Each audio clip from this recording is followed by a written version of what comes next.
Hola, buenas tardes. Os saludamos al comienzo de esta octava edición de un ciclo de debates que venimos haciendo en un lugar tan especial como este claustro de los Jerónimos del Museo del Prado.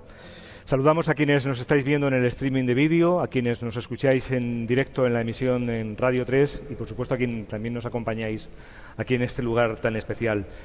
Como siempre, queremos plantear preguntas, animar la conversación en torno a diferentes ámbitos de la creatividad y de la cultura. El próximo viernes, queremos hacer una pequeña introducción, hablaremos de la Red Creativa Europea. El jueves, de esa cultura que emerge del Mediterráneo como espacio geográfico y también emocional. El miércoles queremos poner en valor el talento de los creadores de cómic de nuestro país fuera de nuestras fronteras. Mañana hablaremos del feminismo como un canon creativo. Y hoy, en esta primera jornada, queremos discutir nada más y nada menos que sobre el futuro de la cultura. Nos acompaña, y paso a presentar a quienes están aquí conmigo, nuestro anfitrión, el director del Museo del Prado, Miguel Falomir. Hola, Miguel. Bienvenidos. Gracias, como siempre, por la hospitalidad. A vosotros. Nuria Anguita, que es la directora de uno de los centros más activos de la cultura contemporánea de nuestro país, como es el Instituto Valenciano de Arte Moderno. Hola, Nuria. Hola, buenas tardes. Igualmente, gracias. Gracias. La investigadora y ensayista Remedios Zafra. Hola, Remedios, ¿cómo estás? Hola. Gracias por aceptar Buenas tardes, un placer. Y Edu Galán, que es crítico cultural y también escritor. Igualmente, gracias por aceptar nuestra invitación. A los cuatro les agradecemos su participación y, puesto que hemos planteado lo del futuro de la cultura y sabemos que ninguno de nosotros tenemos una bola de cristal y hacemos uso militante del racionalismo, os quería plantear una primera pregunta que sirva de desarrollo, aunque hay ulteriores reflexiones, sobre cómo estos vertiginosos cambios, a veces dramáticos, que estamos viviendo en la sociedad, afectan o están afectando a la cultura. Sí, por favor. Bueno, pues yo creo que tienen que afectarla obligatoriamente. La cultura siempre es un reflejo de la sociedad en la que se manifiesta, ¿no? Yo creo que en estos momentos asistimos a una serie de transformaciones que sin duda van a tener consecuencia en la cultura. Una es el cambio en las sociedades, ¿no? Es decir, estamos viviendo en sociedades mucho más abiertas, menos monolíticas, más diversas. Eso sin duda pues tiene que plasmarse en el ámbito cultural. Por otro lado, estamos inmersos en una realidad geopolítica con una clarísima basculación hacia el mundo del Pacífico, que también tendrá un correlato en el mundo de la cultura. Siempre aquellos países o áreas geográficas dominantes han tenido un peso mayor en el desarrollo de la cultura que las otras, ¿no?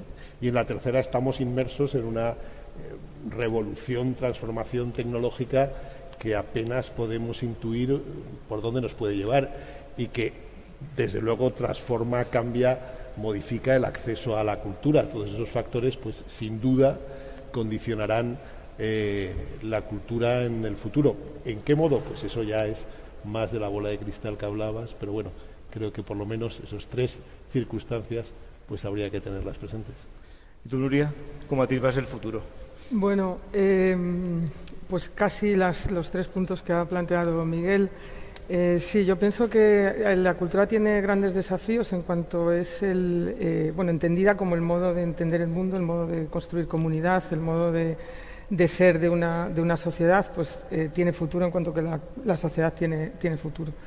Efectivamente, yo creo que la tecnología es una de las... la articulación de la cultura con la tecnología es importantísima para el futuro.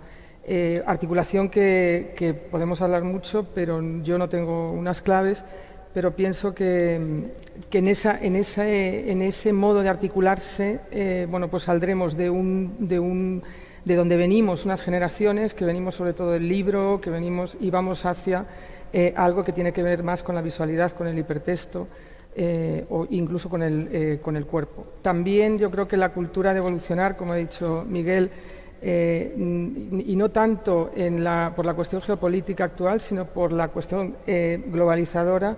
Yo creo que una hegemonía como la europea o la americana blanca es ya no se puede entender la cultura, digamos, sin la diversidad. Y sobre todo también, yo creo que también tenemos que tener en cuenta que se dice que la cultura nos hace humanos, pero esta cultura que nos hace humanos nos ha llevado a destruir el planeta. Entonces, los ecofeminismos y la idea de que la Tierra o de que todos tenemos una misma cultura, creo que tenemos que trabajar en ese sentido. ¿Y tú, Remedios, que has reflexionado en voz alta muchas veces sobre cómo afecta a la cultura y la tecnología? ¿Cómo crees que va a ser este futuro inmediato? Pues hablando de futuro, yo creo que igual que incluso cabría saludar al futuro, porque algo que estamos haciendo aquí tiene que ver con lo que estamos haciendo es presente y es futuro. Nos verán posiblemente en el futuro y tiene mucho que ver con la normalización de un mundo mediado por pantallas. Yo creo que sumado a esos cambios que Miguel y Nuria están comentando, esa mediación normalizada de las pantallas apunta a un escenario de gran transformación para la cultura y para quienes hacen cultura, y en ese contexto yo creo que especialmente a mí me parece inquietante el que tiene que ver con la transformación de los trabajos culturales y creativos derivados de la inteligencia artificial, pero derivados también de las nuevas formas de vivir, construir lo simbólico, vivir y construir en ese marco simbólico que es la cultura y en ese marco de fantasía, ¿no? Yo creo que también decía Lev Manovich, que si el siglo XIX era el siglo de la novela y el XX el de la imagen en movimiento, este siglo, el XXI, está siendo el siglo de las bases de datos. Y esas bases de datos yo creo que tienen mucho que ver con muchas de las transformaciones que afectarán la vida de las personas, las relaciones entre las personas, que afectan también, curiosamente, la materialidad del mundo y la conciencia de fragilidad que hemos aumentado desde la pandemia y que tiene que ver con esta tecnología, porque la tecnología tiene esa parte invisible de necesidad de energía y de necesidad de recursos materiales, unas necesidades que no vemos, pero que contribuyen también al cambio climático y al calentamiento del planeta.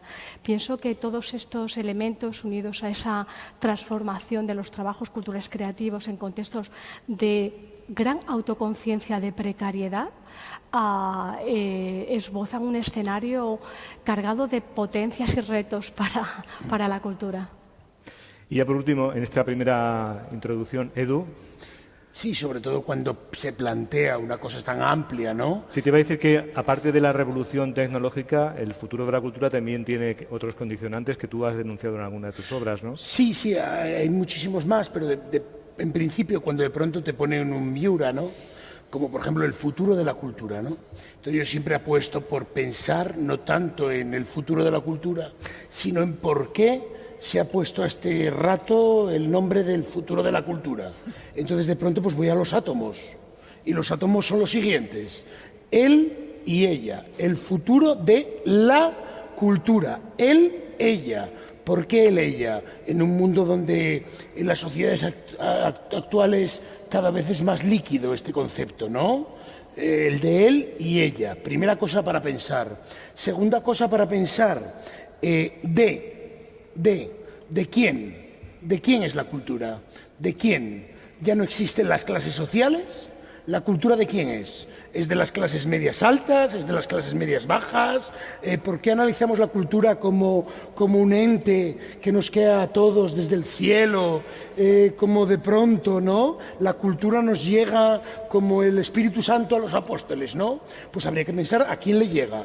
Pues le llega evidentemente a las clases medias y para arriba. Al resto pues le llegará la cultura cuando puedan pagar la luz.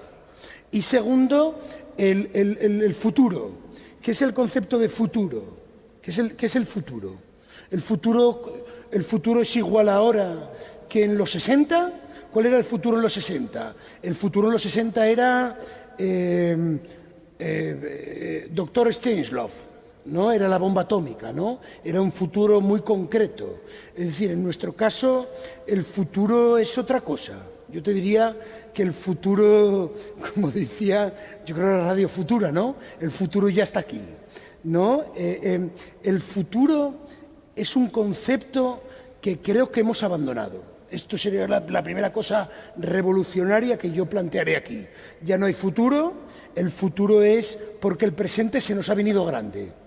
Porque todas las cosas que nos han asegurado como presente, como por ejemplo las redes sociales, las cosas que utilizamos en el día a día para comunicarnos, nos han vendido que iban a tener unas consecuencias con respecto a nuestro pensar de clase media, alta, clase baja, media, y tienen otras. Es como si de pronto nos hubiesen recetado un medicamento que de pronto sus consecuencias fuesen otras, a pesar de que la receta pusiese que iban a ser unas, ¿no? Y son otras. Por lo tanto, el futuro es un concepto ahora que yo no hablaría del futuro, yo hablaría del presente.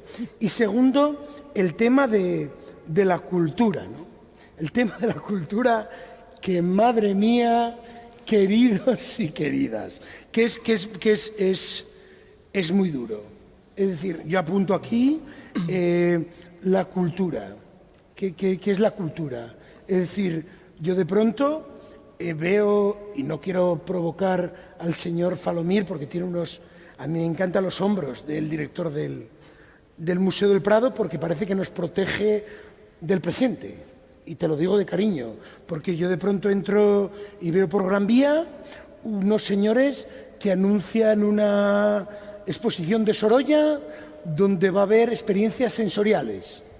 Entonces yo pregunto si eso es cultura, si para vender Sorolla hay que vender, digamos, exposiciones sensoriales, y lo digo con toda la maldad porque sé que sí, exposiciones sensoriales donde el público viva a Sorolla, sin serlo, porque no basta con la experiencia del propio cuadro, necesitamos meter a la gente dentro.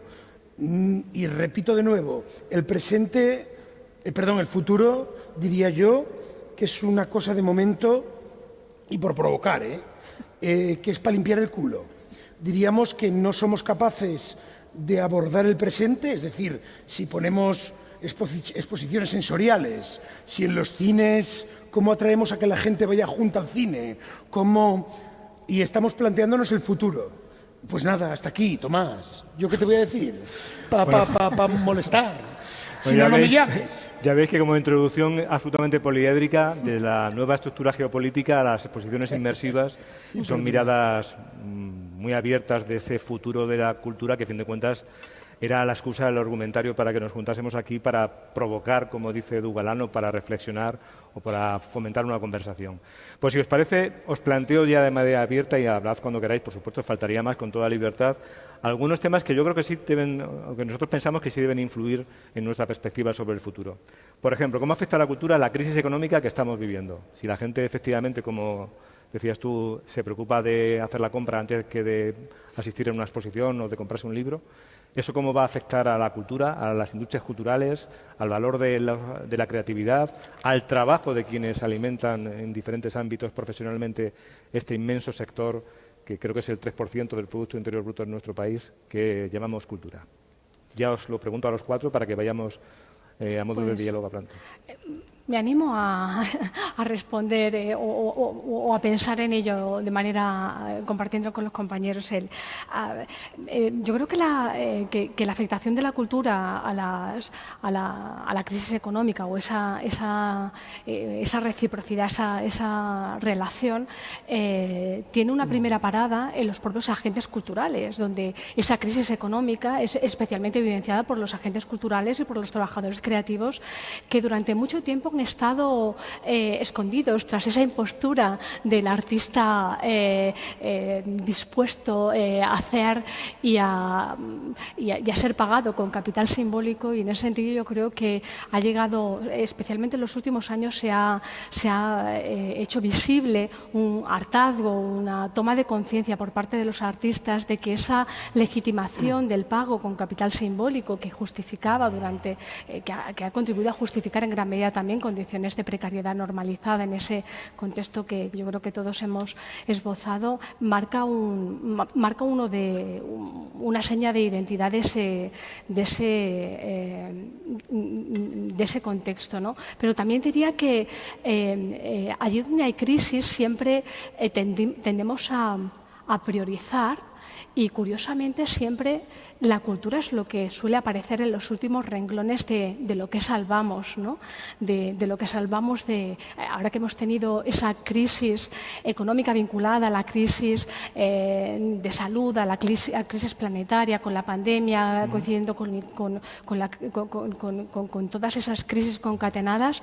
Yo que vengo de un contexto donde se intersecciona la ciencia y la cultura, y que diría que la ciencia me ha salvado, nos ha salvado muchas veces, nos salva constantemente, me preguntaría y nos preguntaría cuántas veces un libro, una canción no nos ha salvado. Ese poder que tiene la cultura, y en ese sentido retomo también esa pregunta que lanzaba Edu en relación a de qué estamos hablando cuando hablamos de cultura. Claramente la cultura es un concepto polisémico y es un concepto complejo, pero al abordarlo aquí entiendo que desde lo simbólico y desde lo creativo, desde ese lugar que entendemos que tiene como territorio privilegiado, o a mi modo de ver privilegiado, para lo difícilmente narrable, para la convivencia de contradicciones, para hacer el mundo pensativo. Ese territorio donde se dan cita ese tipo de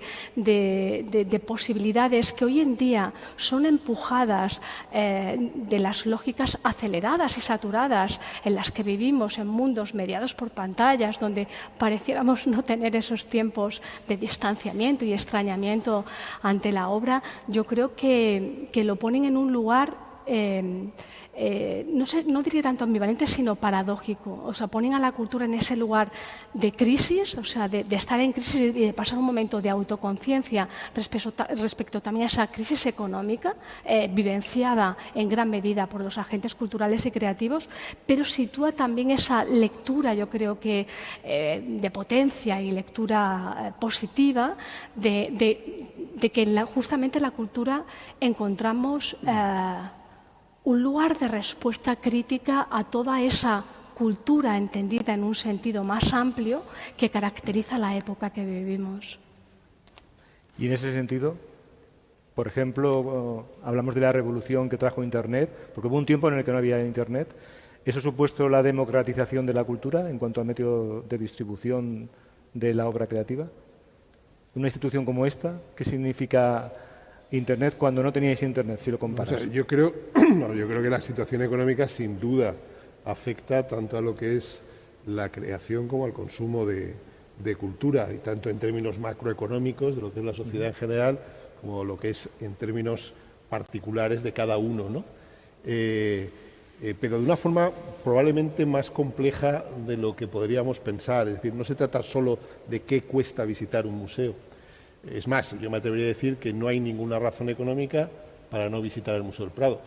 Todos los días es gratuito, de 6 a 8, y si estás desempleado es gratis, si eres menor de 18 es gratis, si eres menor de estudiante de 26. El problema no es ese, el problema es porque hay tanta gente que, pese a que es así, cuando hacemos los estudios de visitantes, solo vienen de clase media para arriba.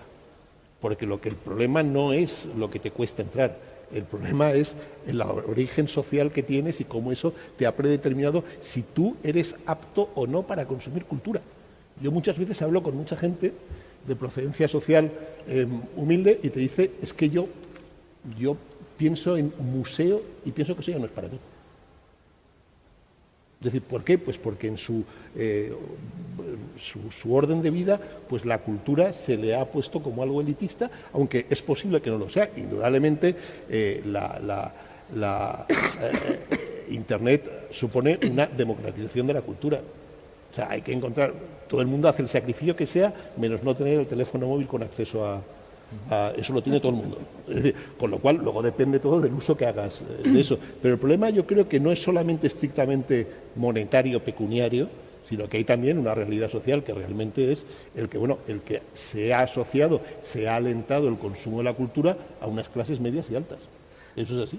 Pero eso que dices es dramático, ¿no? Bueno, ahí es donde hay una serie de elementos correctores que a lo mejor no están haciendo la labor que debieran, por ejemplo, la educación. Es decir, la forma que tú tienes de que la gente consuma cultura es que desde que es pequeño pues se le procuren los instrumentos y forme parte de los elementos naturales de su quehacer diario, y que el consumo de cultura sea como quien se puede ir a un parque. Y para eso está la educación, que, bueno, pues probablemente, sobre todo la educación pública, pues no esté ejerciendo la labor que debiera estar ejerciendo, en ese sentido.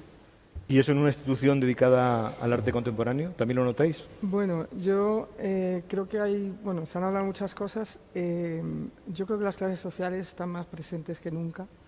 Yo creo que no se han acabado.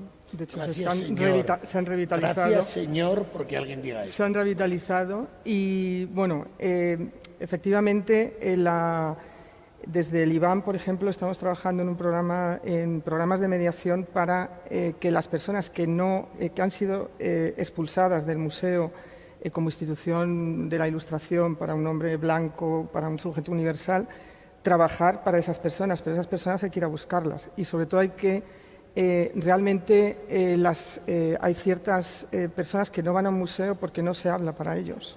Yeah. Y entonces hay que cambiar el modo en el que se media desde la entrada al museo hasta la explicación de las exposiciones. Nosotros en el IBAM, por ejemplo, estamos trabajando con personas migrantes en un programa que se llama Poliglotía, y vuelvo a esa idea que, bueno, algunos antropólogos hablan del perspectivismo, como que hay una única cultura y quizá diferentes naturalezas. Y en ese programa, que trabajamos con personas no desde la asistencialidad, sino desde la creatividad compartida, estamos construyendo, por ejemplo, empezamos a partir de los refranes.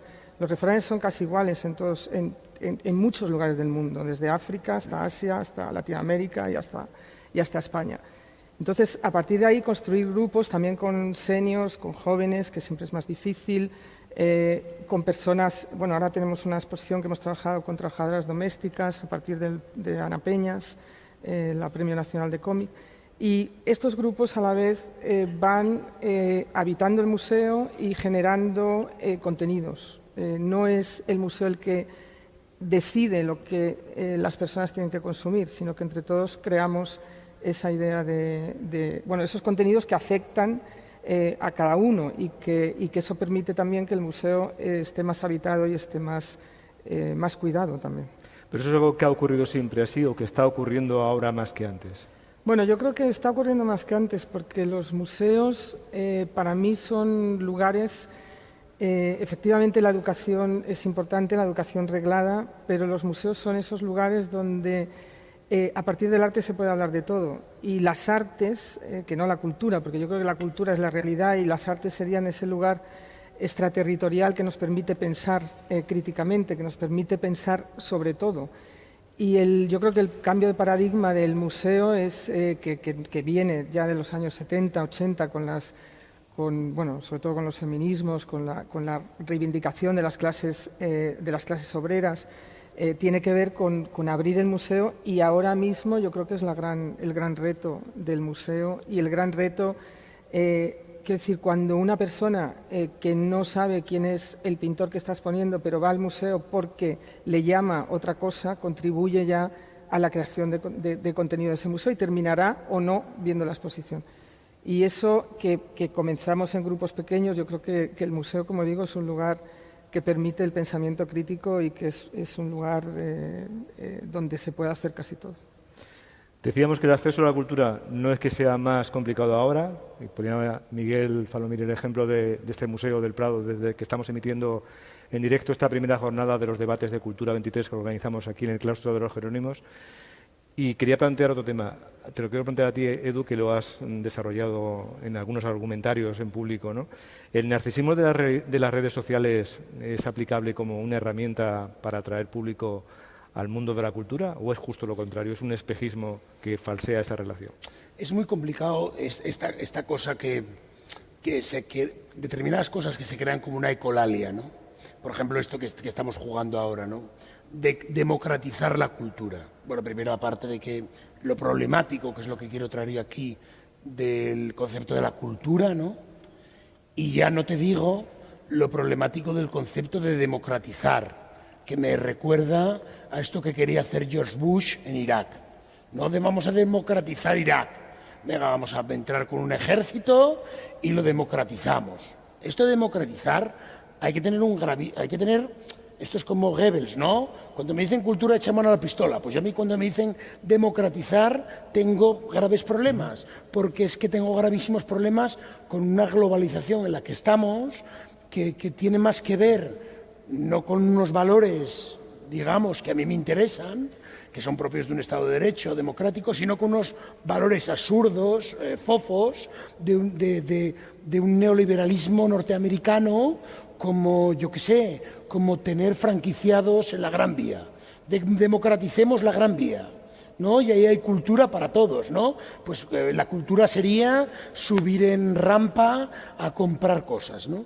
Entonces esto de democratizar hay que tener un problema con quien te lo diga, porque realmente en la teoría de la comunicación importa muchísimo el emisor, el contexto y el receptor.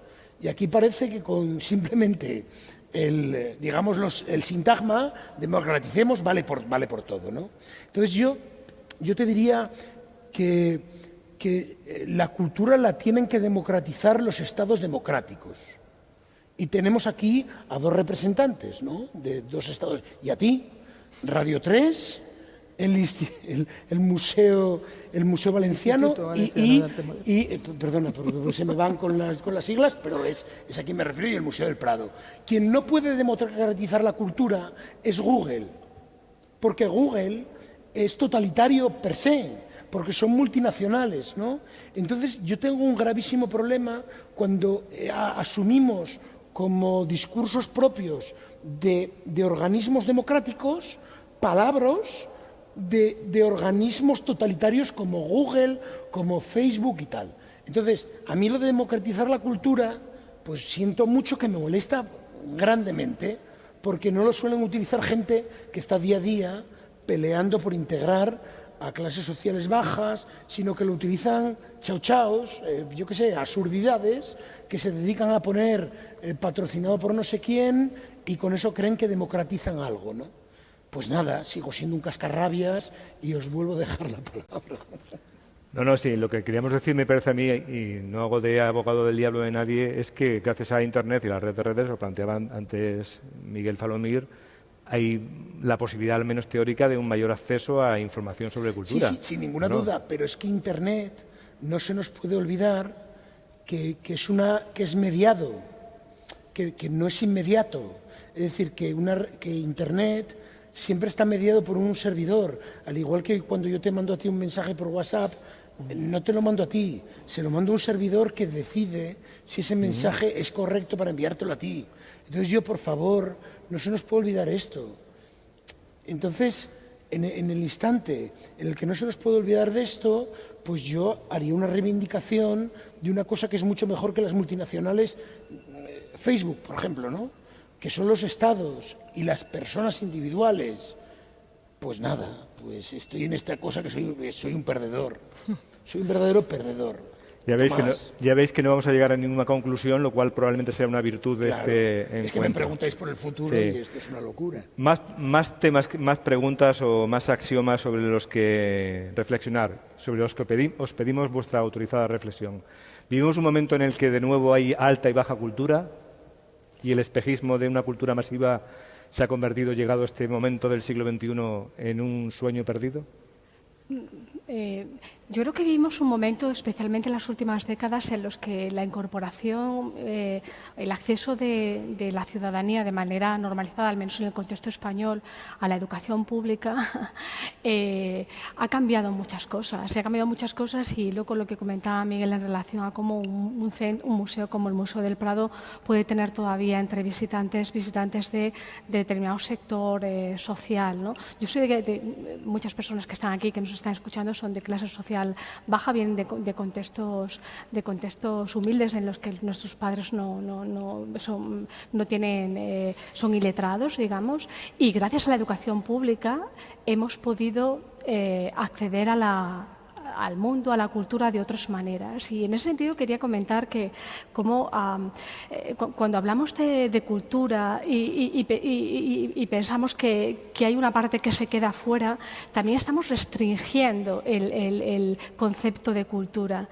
Es un tipo de cultura a la que se accede en un museo como el Museo del Prado, en un centro como el Iván. Son tipos de cultura que tienen perfiles determinados, y existen otro tipo de prácticas culturales que cada vez son más accesibles a esos sectores que decimos o que intuimos que están menos cercanos a la cultura, pero que estoy pensando en teatro, estoy pensando en asociaciones, en clubes de lectura, estoy pensando en multitud de puntos de encuentro, de nodos que en contextos rurales, en contextos periféricos, en distintos contextos y movilizados por agentes culturales, por agentes educativos y por agentes sociales, hacen una grandísima labor para que esa cultura llegue a todas partes y para que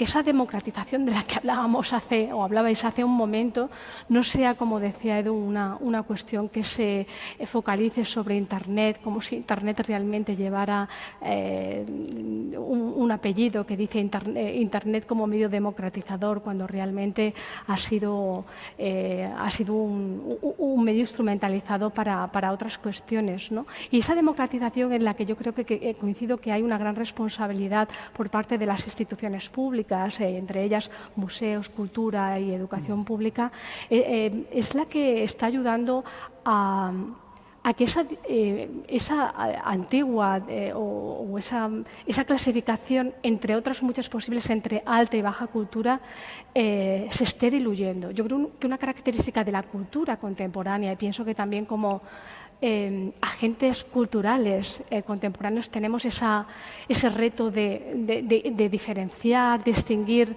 o habitar, como me gusta también denominar, la dificultad de nuestro tiempo, y una de las singularidades de nuestro tiempo en ese sentido creo que tiene que ver con la disolución de esas clásicas divisiones, clasificaciones, haciendo esfuerzos por identificar otros saberes, más allá de los clásicos saberes que hemos considerado como alta cultura.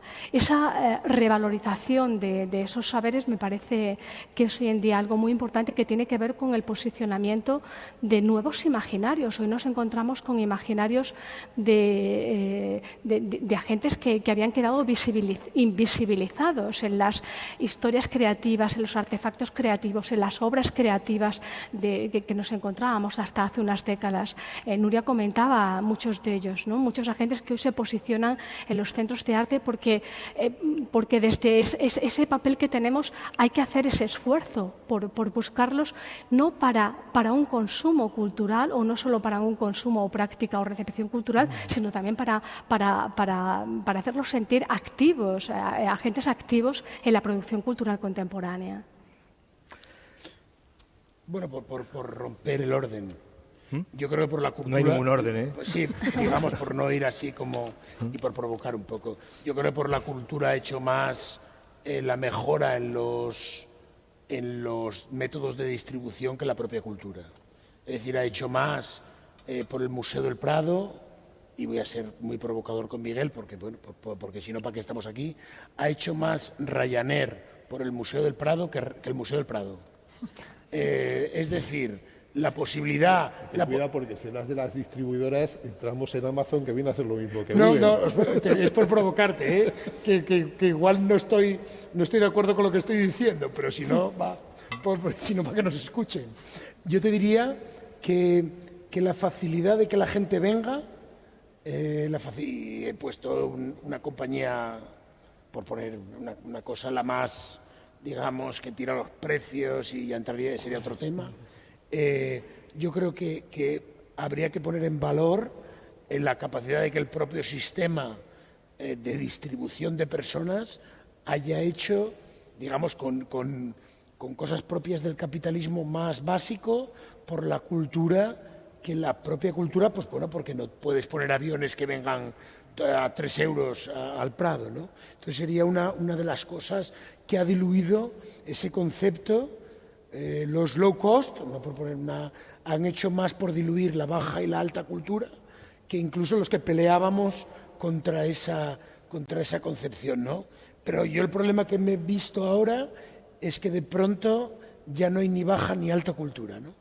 Que me llaman clasista por decir que hay una cultura evidentemente pues más valiosa que otra, ¿no? Pues bueno, las clases populares, pues bueno, las estás discriminando. Si dices que, yo qué sé, pues que los cuadros de Fabio McNamara son peores que los del Greco, por poner un ejemplo, ¿no? Cuando evidentemente, y me mojo, los cuadros de Fabio McNamara, el actual Fabio McNamara, no es que sean peores, es que no valen ni para empapelar la parte de atrás de los del Greco.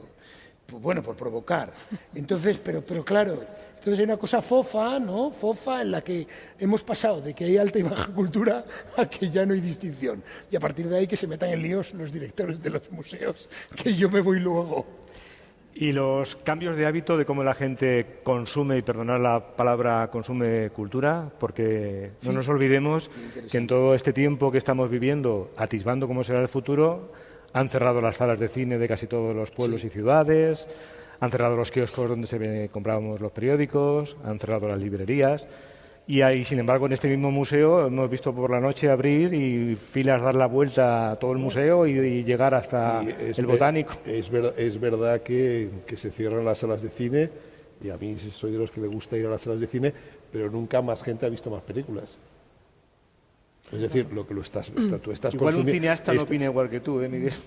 Bueno, oye, aquí el señor Scorsese hace películas para Netflix, y creo que es un cineasta renombrado. Es decir, que, vamos a ver, yo creo que también depende de cómo consumes eso. Es decir, antes a lo mejor cuando llegó la imprenta alguien te decía, no, es que un libro es un libro manuscrito. Un libro impreso, eso no es un libro. Pero corres el riesgo de que alguien te diga que es igual ver el Bosco en la web del Prado que verlo en el Prado. Lo que yo creo que es evidente es que cualquiera, objetivamente, en los últimos siglos e incluso en las últimas décadas, nunca ha habido más gente alfabetizada, nunca ha habido más gente que lea, nunca ha habido más gente que vea más películas, nunca ha habido más gente que vaya a más conciertos, que vaya a más óperas y que vaya a tal. Eso es una evidencia. Luego ya podemos entrar en un poco discusiones bizantinas de la alta y la baja cultura, pero eso es una evidencia total. Este es un museo que hace 30 años estaba vacío. O sea, hay muchos testimonios de políticos, y digo políticos porque está aquí al lado del Congreso, que en sus memorias dicen que cuando necesitaban estar solos se venían al Prado, porque no había nadie. Es decir, ahora, sin embargo, los museos están llenos. Bueno, o sea, todo el mundo que visita el museo es porque tiene un amor y tal, o por otras razones. Es decir, yo tampoco creo... es decir, hay museos maravillosos que no va nadie. Miguel. Y hay museos como este que han entrado dentro de lo que es el pasaporte vital de alguien. Es decir, yo antes de morirme tengo que ver la Gioconda en el Louvre, tengo que ver las Meninas en el Prado y todo tal, Guernica en el Reina Sofía. Entonces voy porque tengo que hacerlo, y por una especie de sello, ¿no?, imaginario en tu pasaporte vital. O sea, tampoco vamos a confundir que los números son lo que explican y que todo el mundo viene aquí y se le saltan las lágrimas delante de un cuadro. Hay muchas razones por las cuales se visita un museo, y hay que respetarlas todas. Me gusta... Sí, yo simplemente quería pedirle a Miguel una cosa, que pusieseis a Tony Leblanc de Bedel. Bueno, ya estuvo casi. Estuvo. Por eso, que lo pusieseis una videoinstalación con Tony Leblanc. Ya que te tengo aquí. Siempre decía que él había nacido aquí, es verdad que era hijo del conserje, y que probablemente entonces el conserje tenía casa, y en aquella época solían la gente nacer en sus domicilios, pero bueno, coincidiendo con el 100 aniversario de su nacimiento, le dedicamos un vídeo, ¿no? No, bueno, ya había oído a Miguel alguna vez hacer referencia a eso de que el museo está lleno, pero que hay salas que están llenas y hay salas que están vacías. Y bueno, yo quería volver un poco a la idea de la baja y alta cultura, que creo que también es una distinción que surge en un momento en Estados Unidos que no, bueno, que se exporta como se exportó todo en aquella época, ¿no?, en la Guerra Fría. Pero me parece que, como ha dicho Remedios, yo creo que lo más interesante que está pasando actualmente en la cultura, no sé en el consumo de la cultura, pero en la cultura, es la incorporación de lo popular. Porque tampoco podemos entender todo lo que hemos estudiado anteriormente y todo lo que hemos leído. No se puede entender a Edgar Allan Poe sin lo popular. Quiero decir, muchísimos novelistas de la alta cultura. Entonces, en esa tensión entre la alta y la baja cultura es donde yo creo que se dirime ahora la cultura más interesante que se produce. Y en ese sentido también las plataformas, bueno, sin entrar a valorar su bondad o su maldad, las plataformas que sí se cierran los cines, pero vemos mucho más cine, también hay un lenguaje, unos nuevos lenguajes visuales que se están incorporando a la cultura y que están afectando, y no tanto para el consumo de la cultura, sino en la propia creación de la cultura.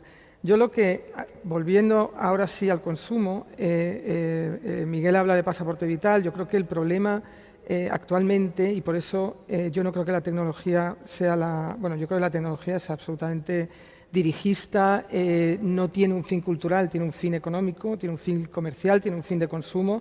El algoritmo es un algoritmo machista, racista, capacitista, y es así porque está hecho para consumir y no para pensar. Precisamente la tecnología se consume en soledad, no se consume en comunidad. Y yo creo que lo que más me preocupa a mí ahora es no sé si la cultura, la alta o la baja, sino la mediática, lo que se decide que se tiene que ver, lo que los turistas tienen que ver, lo que todo el mundo tiene que ver, como por ejemplo el MoMA es ahora una de las 10 atracciones de Nueva York. El MoMA está lleno de personas. No, pero ahora está en un ticket turístico en el cual el MoMA es el único museo junto a un submarino, a las torres que está. Entonces, cómo esa cultura experimental, que no elitista, pero que no tiene foco, cómo se puede trabajar para que ese yo creo que es la dificultad de muchas instituciones y de muchos proyectos que los medios no les van a hacer caso porque no están los grandes nombres que todo el mundo conoce, reconoce. Y bueno, yo creo que, no obstante, las instituciones públicas sí estamos para hacer avanzar el trabajo de la cultura. En el IBAM podemos hacer exposiciones más o menos mediáticas. En el Prado, por ejemplo, las exposiciones que se hacen no tienen nada que ver con el visitante que va a ver la colección. Yo creo que ahí es en esa cultura, yo diría mediática, porque no quiero hablar de cultura comercial, y la cultura más experimental, ¿dónde está? ¿Dónde se puede? ¿Cuáles son los canales que se pueden...? Yo creo que es muy complicado. Todo lo que plantea Nuria es completamente correcto. ¿Te cambió el nombre? No. Es que como... es que digo, madre mía, como soy un desastre, digo, Nuria, ¿no?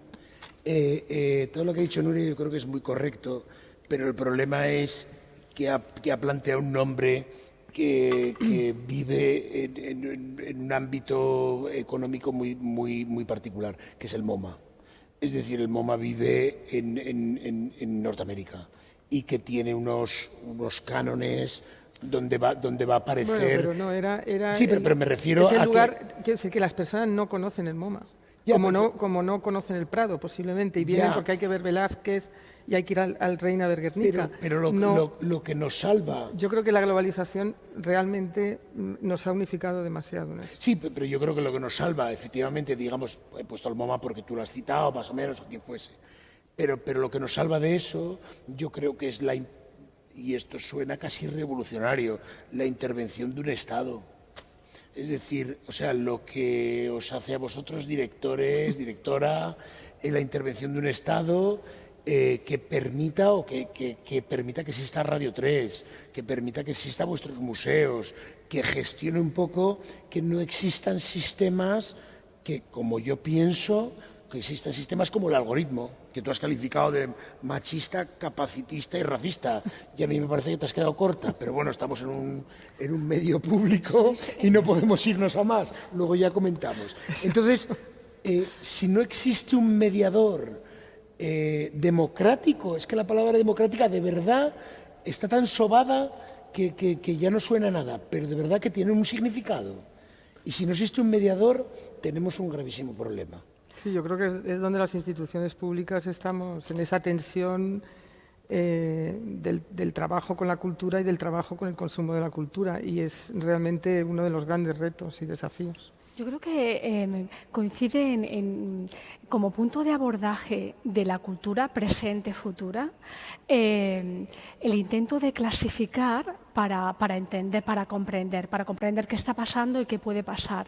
Pero yo las entiendo cuando hablamos de alta baja cultura, de las distintas definiciones que podemos dar a las antiguas, las actuales, como formas, como tentativas que nos pueden ayudar para entender esa transformación. Pero Tomás hablaba de una observación de realidad que me parece buen punto de entrada a lo que está pasando. Y lo que está pasando es que vemos cómo, paralelamente al aumento de números, al aumento de visitantes, a un fenómeno también de turistificación de la cultura en muchos museos, pero al lleno de determinados museos se ve acompañado del cierre de cines, del cierre especialmente de cines. Yo creo que ambos nodos reflejan muy bien otra forma, otra clasificación de ese cambio de la cultura que tiene que ver con cultura material y con cultura digital, porque todo lo que puede ser digitalizado es hoy tentado a ser digitalizado.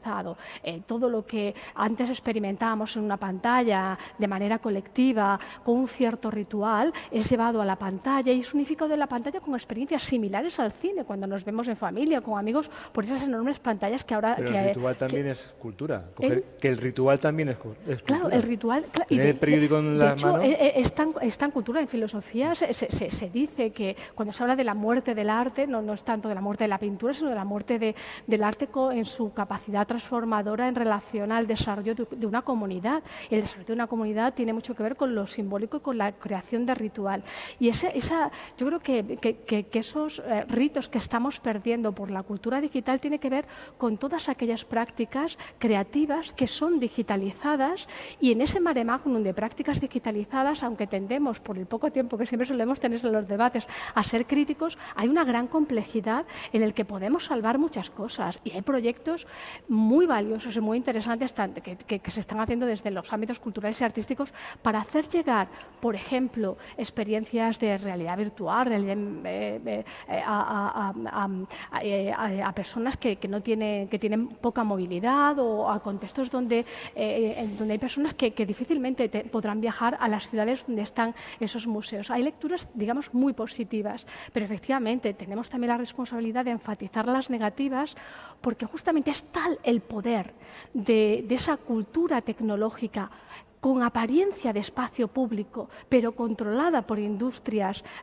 tecnológicas bajo un poder monetario, económico, en el que Nuria ahí hablaba de una serie, cuando hablaba del algoritmo, decía una serie de calificativos que podríamos compartir, pero también sería injusto reducirlos cuando vemos que el algoritmo no es malo en sí, pero sí que lo está siendo esa instrumentalización por parte de estas industrias en la forma en la que accedemos al mundo digital, en esa confluencia de todo tipo de artefactos culturales que a menudo, a mí me gusta hablar más de los que tienden a una opresión simbólica, o de los que contribuyen a alentar una repetición de mundo, a otros que lo hacen pensativo, ¿no? Yo creo que la cultura que más nos interesa es esa que nos ayuda a crear experiencia, a hacer el mundo pensativo. Y termino ya haciendo esa diferenciación entre esa cultura digital que es fácilmente que hace entrar en crisis no solamente a esos lugares como los cines, sino también a esos trabajadores que se apoyan en el sonido, en la imagen, en la radio estáis en ello, en los actores de doblaje, los fotógrafos, los ilustradores, que se ven hoy muy expuestos a esa pérdida de trabajos por la inteligencia artificial, porque curiosamente la inteligencia artificial no va no nos está ayudando primero a esas actividades que más nos costaban, sino que donde más está afectando es justamente a los trabajos creativos y a aquellos que se apoyan en documentación, información y datos. Y más de, hoy leía en una plataforma que se llama Arte Estética, que han creado un manifiesto para animar, para pedir una reflexión y un posicionamiento de los gobiernos y de la ciudadanía en este sentido. Leía que más del 30% de los empleos se verán afectados y que más del 80% se está viendo afectado. Y lo quería poner en relación con esa cultura material, que es la que tiene que ver con los museos, con los teatros, y la que yo creo que en el futuro se va a revalorizar. O al menos, esto para mí es una opinión muy personal, pero yo creo que esa saturación de pantallas que vivimos hace que vivamos la experiencia del cuerpo, de la cercanía de la obra material, de la cercanía de los otros, como un nuevo ritual que puede darnos posibilidad a esa idea de la cultura como costura comunitaria. Yo creo que hay una potencia interesante. Has mencionado unas palabras que son inevitables que las pronunciemos aquí para suscitar el debate. ¿Cómo va a afectar al futuro de la cultura la inteligencia artificial? Porque estamos hablando de algoritmos, de las macrocorporaciones que por encima de los estados dominan el ciberespacio. ¿Y la inteligencia artificial? ¿Qué hacemos respecto de ella? Yo creo que la inteligencia artificial, hablando como una persona que se dedica a lo que llaman ahora de una forma cursi a crear contenidos, creo que va a afectar en la factura. Es decir, yo creo que hay un libro estupendo, un ensayo que ha publicado Capitán Swing que se llama La muerte del artista. Yo creo que en la cultura ocurre como la sociedad, que las clases sociales cada vez se distancian más, ¿no? Que existe una gran clase alta, unos pocos, y luego una clase baja masificada que no puede vivir, pues eso, ni de escribir, ni de hacer esculturas, de lo que fuese, ¿no? Dentro de la cultura que pudiésemos llamar, pues bueno, que pudiésemos llamar cada manifestación, ¿no? Entonces yo creo que la aparición de la inteligencia artificial lo que hace, y en nuestro país, que yo creo que no existe una industria cultural, al menos en el periodismo cultural no existe una industria, en el cine no existe una industria cinematográfica, por mucho que queramos, en los ámbitos pictóricos tampoco, creo yo, salvo que me digan. Entonces yo creo que en este caso lo que va a hacer es terminar de enterrarla. Es decir, bueno, no pasa nada, somos 44 millones, es decir, podemos dedicarnos a otras cosas, como, no sé, ir por ahí a tomar algo o viajar a otros países, ¿no? Pero yo creo que la inteligencia artificial, hasta que no entendamos lo valorable que es, digamos, el saber hacer cultura, el saber ofrecer, y a la vez que los creadores nos pongamos las pilas para no parecernos cada vez más a inteligencia artificial, pues para mí es un desastre, pero bueno. No sé si habrá otras opiniones. ¿Tenéis la misma visión pesimista? Bueno, yo me temo que te puede gustar o no gustar, pero está ahí. Sí. Eso es evidente, ¿no? Bueno, supongo que eso no va a acabar con el arte, supongo que obligará al artista a buscar otros medios. Hubo un momento también que en el siglo XIX se pensaba que la fotografía iba a acabar con la pintura. Y no hace mucho tiempo hablábamos de los NFTs. Y no lo hizo. Los NFTs hace 2 años parecían una realidad que iban a comerse el mundo y hoy prácticamente han desaparecido. Hay manifestaciones artísticas que han sufrido mucho con las transformaciones tecnológicas últimas. Por ejemplo, el cine, que probablemente, como siempre nació en una pantalla, pues se puede consumir en otro tipo de pantallas, pero el teatro en vivo ha resistido maravillosamente bien. Es decir, hay una serie de manifestaciones artísticas donde, no sé, esa energía que te transmite la presencialidad, pues probablemente estén más blindadas ante una serie de, invasiones de la inteligencia artificial. Es decir, yo supongo que bueno, de momento las máquinas no sienten. Creo que eso es nuestro gran activo. A lo mejor eso lleva a una desintelectualización del arte que no tiene por qué ser negativa. Y bueno, no sé, creo que lo que no podemos hacer es obviarla, no podemos decir simplemente que es mala y que esto está aquí. Yo supongo que está aquí, que presentará unos retos formidables y que yo quiero pensar que la capacidad creativa del hombre será capaz de encontrar una serie de canales que todavía le seguirán siendo propios, de momento. Muy bien, pues tenemos que ir acabando. El reloj es implacable y os queremos pedir un titular sobre lo que planteábamos al principio. ¿Cuál es el futuro de la cultura? A ver, Nuria. Es una única frase que nos sirva de titular. Nuria, por favor. Ay, no. Nuria. No, bueno, yo creo que el futuro de la cultura está en la articulación con la tecnología, con las tecnologías, en el trabajo que se haga con todas las tecnologías que crean, que construyen y sí, en esa articulación con la tecnología es donde se va a dirimir la creación cultural. Edu, saca tu vena periodística. El titular. Pues yo diría primero, sin demonizar la cultura, que es lo que decía Miguel, pues que hay que empezar a entender esta profesión como una búsqueda de nuevas vías, porque estamos quizá en un cruce de caminos donde el presente es casi el futuro, de entender lo siguiente, ¿no? y de no frustrarse, y luego de una reivindicación de la búsqueda, ¿no? de que las instituciones públicas y también las privadas, pero a las privadas se les puede pedir menos, de que traten de premiar a voces disidentes. Y luego, por último, que he estado aquí buscando sin parar, pero no había forma, una reivindicación de la baja cultura. No hay más baja cultura que un chiste. Y el mejor chiste sobre un museo que he encontrado son unas señoras que van a ver al David de Miguel Ángel. Y dice una señora, la verdad es que tenía el pene muy pequeño. Y otra de ellas dice, y además estaba frío. ¿Remedios? Es el único que he encontrado, lo siento. Poner un titular después del chiste de Edu y además, tienes mucho talento. Siendo los titulares quizá lo más complicado que se le puede pedir a alguien que se dedica al pensamiento y a pedir tiempo para pensar, es muy complicado. Solo se me ocurre una breve reflexión en relación a la doble cara que hoy tiene el futuro de la cultura en relación a ese riesgo que vemos para los trabajadores de la cultura en relación con la tecnología, que nos obliga a pensar y a implicarnos de muchas maneras con esas transformaciones para que no sean impuestas, sino que sean construidas, y por otra parte a resaltar esa potencia que siempre ha tenido y que tiene que tener en la construcción de comunidad, de ritual. Hablábamos antes de lo simbólico y en su potencia como costura comunitaria, justamente en un momento en el que estamos más que nunca aislados o muy conectados, pero solos frente a las pantallas. Y por último, Miguel.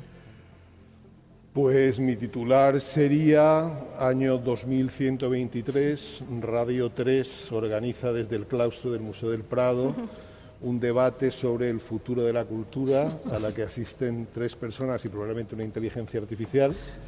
Y bueno, con eso quiero decir que seguirá existiendo cultura, seguiremos planteándonos por dónde va a evolucionar, pero que seguirá existiendo, y eso es lo que se trata, ¿no? Miguel, ¿pero seremos nosotros? Yo he dicho que uno al menos será inteligencia artificial. Los otros 3... Bueno, pues muchas gracias a los 4, a Miguel Falomir, director del Museo del Prado, nuestro anfitrión, desde que hemos estado haciendo este debate aquí en el claustro de los Jerónimos del Museo del Prado, a Nuria Anguita, directora del Instituto Valenciano de Arte Moderno, a Remedios Zafra, ensayista e investigadora, y a Edu Galán, crítico cultural y escritor. Y por supuesto, gracias a todos los que nos habéis acompañado en este lugar. Mañana os invitamos de nuevo a seguir el segundo debate de este ciclo de Cultura 23. Estaremos hablando del feminismo como un nuevo canon creativo. Hasta mañana y gracias a todos. Gracias.